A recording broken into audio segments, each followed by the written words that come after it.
Thank you.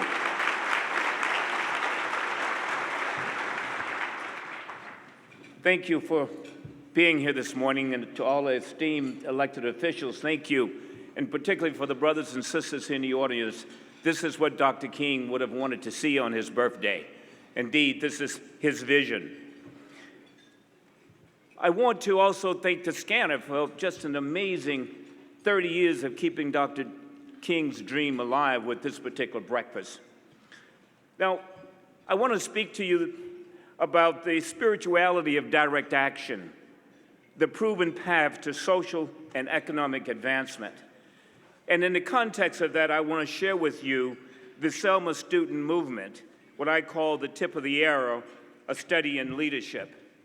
Now, many of you raised your hand and said that you had seen the movie Selma. And so you know, of course, the powerful story of the various civil rights leaders and icons such as Jesse Jackson and Congressman John Lewis. What you don't know is the stories of the kids, the 14, 15, 16, 17, 18-year-old kids, as I was at the time 16.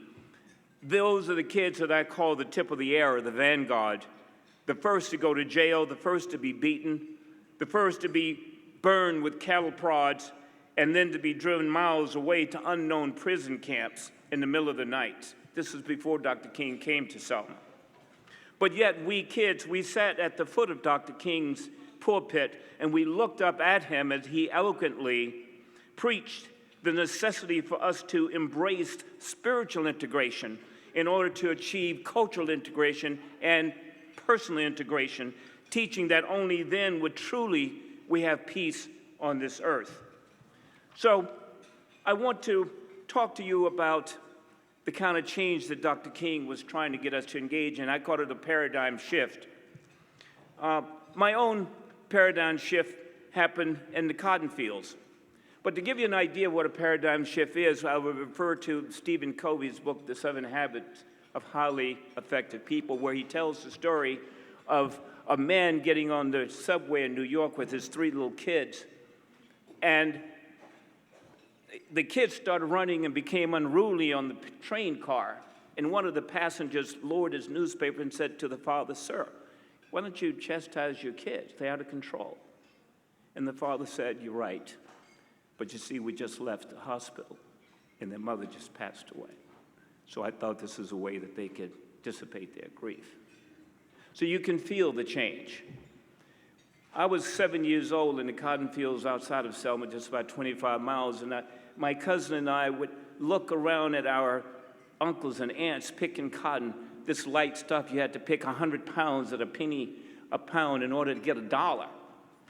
And we started laughing hysterically that our teachers told us Abe Lincoln had freed the slaves, and we were saying, this looks like slavery to us. I felt a paradigm change of injustice. But now if we go forward just a little while, a few years, I'm 16 years old, and my friend Cleo and I, we've left church, but we've run out of gas in my mom's green 1954 Ford, because gas was expensive for a 16-year-old, then it was 25 cents a gallon. But as we push in the car, I'm at the driver's side, and I see this young man walking towards us with a yellow shirt and a black tie and a brown jacket, and he's walking, and we can tell by the way he's walking, he's not from Selma. He's walking underneath this red and white Coca-Cola sign by the Lawson's Grocery, and he continues to walk. And he crosses the street diagonally, he walks right up to the car and starts pushing it with us. And he said, "My name is Reverend Bernard Lafayette, and I'm from SNCC, and we're here to organize you kids in direct action, but you must be nonviolent." We continued to push my mom's car southward on Church Street, and we turned right heading west on the main street I lived on, Small Street, and then we pushed into the drive of my mom's big yellow house, and we invited him on the porch, and he said, "You know, you kids have to change Selma. You kids have to get in the streets, and you have to go into drugstores, and you have to sit in, and you have to demonstrate, and you will be beaten. They will put hot coffee on you, they will spit on you, and they will beat you, but you must be nonviolent." And my friend and I looked at each other and said, "Where is this man from? He is crazy." Sensing that we were not picking up on this concept of nonviolence, he said, do you know Gandhi? And we said, yes, we know Gandhi. He said, well, do you know the name of the man who killed Gandhi? We said, no. He said, well, you know Jesus Christ. Obviously, you're still in your suit. You've been to church. We said, of course, we know that. We learned that in Sunday school. He said, do you know the name of the men that killed Jesus? We said, no, they didn't teach us that in Sunday school. He said, the reason why you don't know the name of the men that killed Gandhi or that killed Jesus is because they were people of violence. They were men of hatred, and their names fade from the pages of history. But the reason you know Gandhi and the reason you know Jesus is because they were men of love and of nonviolence, and their names will live with us forever. That was a paradigm shift for me.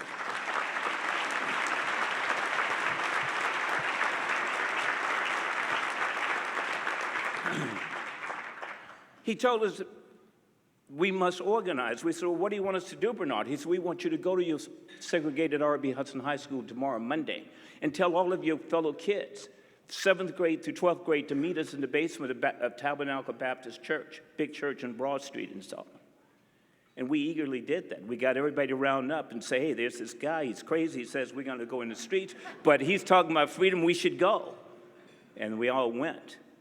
And we then met in the basement, and he told us that it was very important to organize so that we would be like hornets. If they should put one of us in jail, 1,000 of us would then go to jail. And we then began to take classes in nonviolent direct action. We would learn how to protect our heads, fold up into a fetus position. We would learn how to, no matter what happened, not strike back, but to be nonviolent and to understand the spirituality of nonviolence. So within 1 month, we met him in March of '63. By April of '63, we had a full organization. Indeed, we weren't totally organized, but we were incubating in this organization. It was developing, and it was in the process of maturing. And there is a report that I will share with you with the media where Collier Lafayette sent a report back to Atlanta to the headquarters showing the organization that they had accomplished with us kids in Selma. We continued to organize in this fashion, going to school, going to our classes, and then going to Tabernacle Church and continuing our training from March up until September of 1963. And then a major event happened. On September 15th, of course, the KKK bombed those 4 girls in Birmingham. My friend Cleo and I were coming from church, and we heard the news. We immediately rushed over to Bernard and Collier's home. We call it the Freedom House. And we knocked on the door. There was no answer. We went inside. They weren't there. We called Atlanta to the SNCC headquarters and said, we want somebody to come down. We want to demonstrate. We want to go out in the streets and protest the killing of these 4 girls. We got no answer. So we decided we have to do it ourselves. We called all of our friends and said, don't go to school, but meet us at the church. And then we decided to have our very first demonstration. We decided to go down to Carter's drugstore. Carter's drugstore also had a fountain. In addition to having all the drugs, they had one of these counters with the little green stools, about 4 or 5 of them, and all the white kids could sit there and order their strawberry milkshakes and their Coca-Cola and their hamburgers, and we couldn't. And so when we went in, Willie C. Robinson was a little older than we were, and he led us in. It was about 10 of us, and he went over to the left and bought a candy bar. Then he walked back past us and went over to the right and sat at the first little green stool and said, I'd like a hamburger and a Coke. And down at the end of the bar, at the end of the counter, was Mr. Carter. And he started walking towards us, his face growing redder and redder as he approached us. And he said, nigger, you know we don't serve any niggers in here. And Willie C. engaged him and said, well, sir, why is my dollar good over at the candy counter, but it's not good over here at the lunch counter? Mr. Carter reached under his counter and came up with an axe handle and split Willie C.'s head open. Blood gushed. 4 went to jail. The rest of us went back to the church and said, we have to go back out in the streets. We have to go back out in the streets. Our kids, our brothers are in jail. And we did that. We packed up and we went into the streets. And there's a little short film of me when I was 17 describing the very first demonstration that we had in Selma. My name is Charles Bonner. I am 17 years old. I'm a student leader for the Student Nonviolent Coordinating Committee. On September 16, 1963, we had demonstrations here in Selma. We had student leaders at the high school directing kids not to go to school, but to go directly to the church. We assembled at the church about 9 a.m. We had sit-in demonstration that morning where there was some violence that occurred. There were 4 arrests, and we didn't want these kids to be lonely in jail. So we planned a march that afternoon. There were 77 that marched this afternoon, March 16th, that afternoon. They were arrested and stayed in jail for about 2 weeks. We continued our nonviolent protests. We would go to school and then go down to the church and then go to jail. We'd go to school, go to church, and go to jail. And that was our life. Until ultimately, in fact, on one occasion, the picture you see before you was the teachers finally decided that there was nobody to teach them, so they had to join us. And they had a teachers demonstration, and I led, you can see their demonstration out, and you see me singing, and you're gonna let Jim Clark turn me around. What you don't see is the beating that we all took right after that, shortly after that picture was taken. Then, after we continued to organize, that led us up to Bloody Sunday, to March 7th, 1965. We'd now been demonstrating for about a year and a half. And we assembled at the church early that morning, and we began to line up 2 by 2 because we had planned to march across the bridge to Montgomery. There was a whisper going on among everybody that their horses, their men on horses, and their tear gas, and their billy clubs and billy whips, and even though we had been going to jail, we had never encountered anything like this. Now Congressman John Lewis and another representative from SCLC, Hosea Williams, were up front, and they led the demonstration. We marched to the south, down to the water's edge, 2 by 2, and then to the left and up across the bridge, 1 foot in front of the next. And as we crest the bridge, our hearts are pounding because at the bottom of the bridge, we could see a sea of Alabama State Troopers. And we saw all these white men like cowboys in khaki suits and guns and whips and billy clubs. And we had never encountered anything like this. And we were petrified. But 1 foot at the next, we resolutely kept marching into hell. As we got to the wall, Captain McLeod picked up a microphone. He was the head of the Alabama State Trooper, and he said, "This march is going no further. Turn around and go back to your church, and you have 2 minutes to disperse." And after 1-2 seconds, he ordered his men to move in on us. And they began to crack heads. You could hear people screaming. Horses were trampling over us. The tear gas was firing everywhere you looked. There was blood, and there were people lying on the street as far across the bridge as you could see. It was the most frightening day of my life. But nonetheless, a few months later, President Johnson on August 6th signed the 1965 Voters' Rights Act, citing the struggle itself.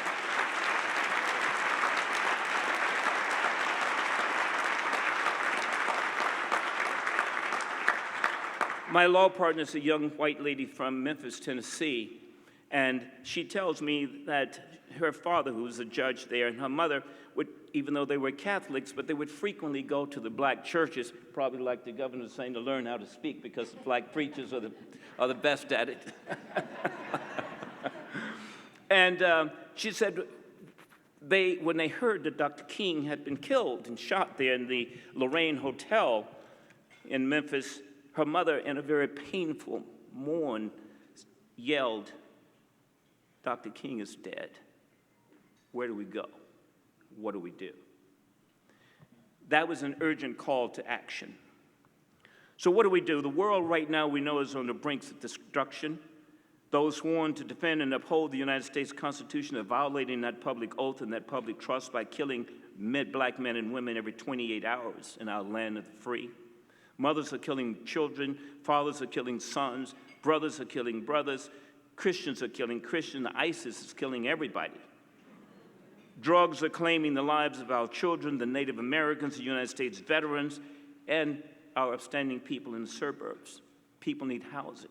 What is the condition of our world? We know nations are pointing missiles at each other. We must alter our trajectory as a human species. Dr. King would say we're on the brink of destruction because of a spiritual segregation that leads to a cultural segregation that leads to a personal segregation that creates competition and hatred and ultimately creates war. It is not sustainable. The late baseball legend Yogi Bear, who recently passed away, said, you got to be very careful if you don't know where you're going, because you may not get there. I say, if you don't know where you're coming from, you definitely will not get there. So where did we come from? Where did we come from? As a young man here, Evan, I just met on the plane. We were, I don't know where you are, Evan, we were flying back from, Vary's back there, flying back from Syracuse, New York. My partner and I have a case back there. But I noticed that he was reading the same book that I was. The book by Bill Bryson that talks about where we come from. The celebrated and popular astrophysicist Dr. Neil deGrasse Tyson teaches that our universe started at a point of singularity, from the bowels of an atom that expanded to our solar system and that we've been expanding ever since. The author Bill Bryson, in his book, A Short History of Nearly Everything, paints the picture of Dr. Tyson's point of singularity. Bryson writes, a proton is an infinitesimal part of an atom. Protons are so small like the ink on the dot of an eye, and it can hold 500 trillion of them, more than the number of seconds contained in 500,000 years. Now imagine shrinking one of those protons down to 1/1000th of its normal size in space, so small that it would make a proton look enormous. Add a little matter. Time does not exist before the singularity, and it has no dimensions. And in less than a minute, the universe is erupting, expanding 1,000,000 billion miles across and growing fast. Now, we know our Hubble telescope has confirmed, and as we speak is confirming, that our universe is indeed expanding and contains trillions of galaxies and trillions of stars besides our own Milky Way. And we know that we are made up of the same materials that formed our solar system. Everything we see, make, eat, every being in here comes down to stardust that created our universe. That stardust formed life millions of years ago. And we know that we all have come from Africa. My lovely lady Ilsa Wolf and I just visited Olduvai Gorge recently in Tanzania and observed the human remains, the work of the archaeologists Dr. Lewis and Mary Leakey. And then recently, Ilsa and I purchased the National Geographic Genome DNA Kit. The Genome Project will trace your personal DNA all the way back to the beginning of your DNA. They sent us a kit. We swabbed the inside of our cheeks with a Q-tip, sealed it in a tube, and sent it back to the Genome Project. We gave them our address. They assigned us a number. They didn't know anything else about us. After 6 weeks, they sent us the results. And where do you think Ilsa's DNA came from? Her DNA originated in Tanzania, East Africa, then migrated across the Middle East, then to India, continuing to the Mediterranean, and ended up in Germany. She is expatriated German. So I'd like for you to meet my German African-American. And in fact, if you want to have a paradigm shift, if you want to have a paradigm shift, turn to your neighbor and say, I'm an African-American. And if you're from Britain, or you're from China, or you're from France, you just say, I am an African Chinese, I'm an African Briton, I'm an African French. We are all Africans.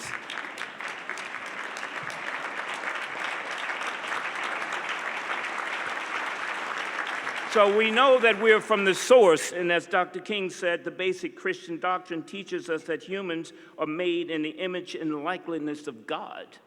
So then the question is, who is God? Well, Jesus told us very succinctly in one declaratory sentence who God is. In John 4:24, when he was talking to the woman at the well, he said, quote, God is a spirit.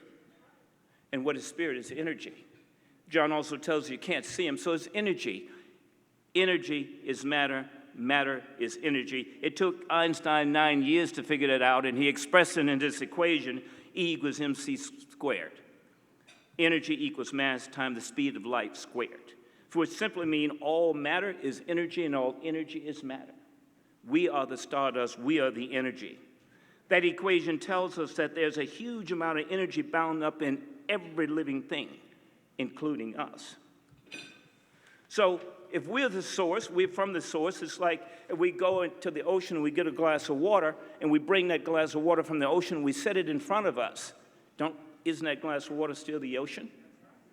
It doesn't matter that you can say, well, it can't float an oil tanker, it can't float one of these ocean liners, it doesn't create waves. We're not talking about what it can do, we're talking about what it is. It is from the source. And if God is a spirit, we are from that source, we are spirit. We are energy. It wouldn't make sense if God made us in his own image and he's spirit and he make us baloney. So, Dr.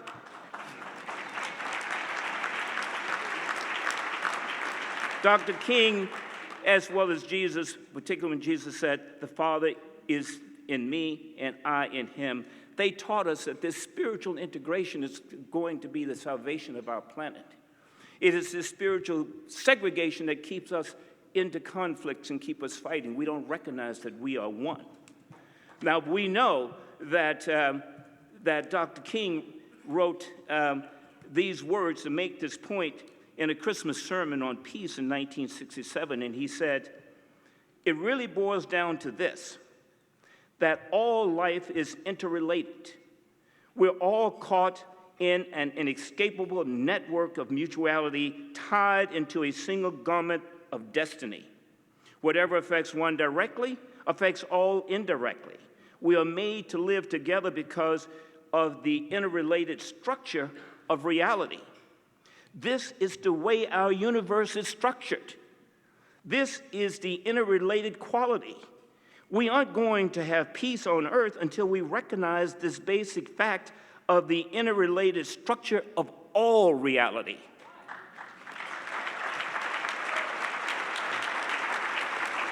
Now, Mr. Einstein came in with the same statement when he wrote on 12th of February 1950 to Robert S. Marcus, and he said, a human being is part of a whole called by us the universe. He experiences himself, his thoughts and feelings as something separate from the rest, a kind of optical delusion of his consciousness. The striving to free oneself from this delusion is the one issue of true religion. Not to nourish the delusion, but to try to overcome it is the way to reach the attainable measure of peace of mind. That is spiritual integration.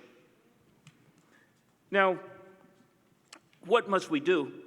We must engage in spiritual direct action in addition to the political, economic, social, and educational direct action, just as Martin Luther King, Mother Teresa, Jesus, Buddha, and Nelson Mandela, and each of us in here.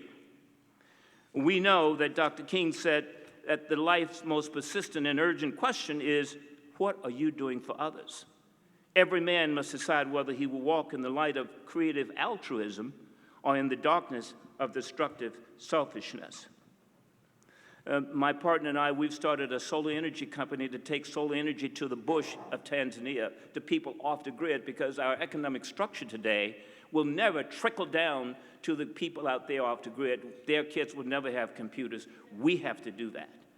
Each of us have to do our own part.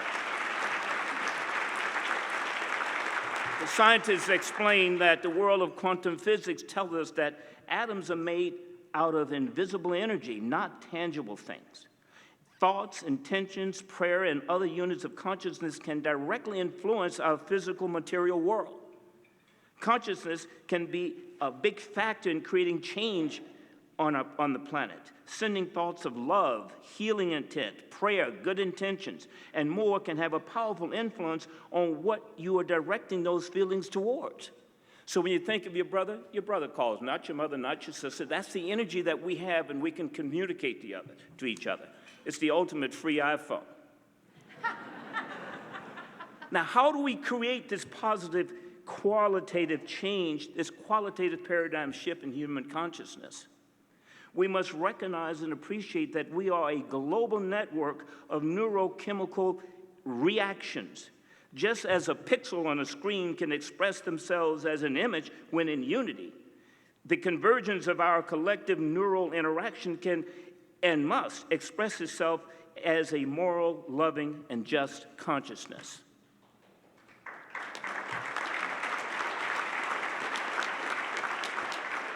We know that 99% of our existence was spent hunting and gathering. And during that period of time, we engaged in this spiritual integration. Every culture on the planet worshiped women as a goddess. We didn't see any separation between the God man and the goddess woman. We all understood that we were interrelated. The natives and African cultures would pray to a tree before they cut it down because they recognized the God that created them was also in that tree. We have to get back to this spiritual integration.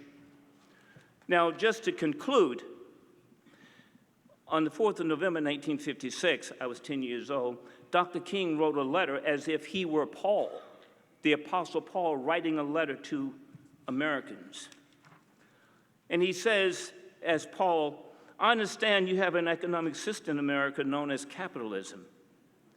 Through this economic system, you've been able to do wonders. You've become the richest nation in the world, and you have built up the greatest system of production that history has ever known. But the misuse of capitalism can also lead to tragic exploitation. This has so often happened in your nation. They tell me that 0.1% of the population controls more than 40% of the wealth. Now, I was 10 years old. Now we know that 0.1% of the population controls 99% of the wealth. Dr. King continues as Paul writing to us in America. He said, "Oh, America, how often have you taken necessities from the masses to give luxuries to the classes? I must say to you, as I have said on so many occasions to Christians before, that in Christ there is neither Jew nor Gentile. There's neither bond nor free. There's neither male nor female. For we are all one in Christ. Moreover, I must reiterate the word that I uttered on Mars Hill. God that made the world and all things therein has made on one blood all nations of men for to dwell on all the face of the earth." But just in final conclusion, I was in the hotel last night and a guy delivered some food to us, and he said he was from Egyptian. And I said, "Well, how's it in Egypt now?" Because I've been there. He's always great now because we have a president who understands that we are just one people. He said, "I know that God is in me, and so I accept everybody." That's all Jesus, science, and Dr. King was trying to share with us. So I will leave you with these words that I believe represent the power of what Dr. King was saying. He was saying we must create a paradigm shift in human consciousness. Spiritual segregation leads to cultural segregation. Cultural segregation leads to personal segregation. Personal segregation leads to mistrust, competition, conflict, and war. That we must dare to say, God, the creating spirit, now creating all creation, I am you. God, the creating energy, now creating all creation, you are me. God, the creating spirit, now creating all creation, you and I are one. Once we embrace spiritual integration, we know we are one. Then we will have arrived at one humanity, one world, one people, and we can embrace one love. And at that point, we will have overcome. Thank you.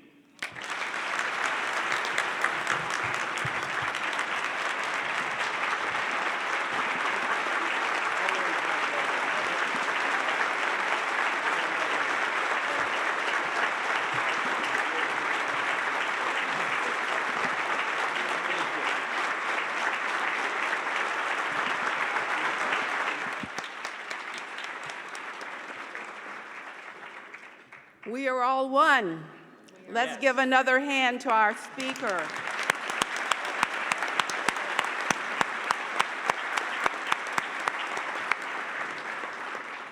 Thank you, Mr. Bonner, for reminding us of who we are and what is expected of us. And I also want to thank you for your early involvement in the civil rights movement, because we would not be here doing what we're doing now if it were not for people like you and for what you did.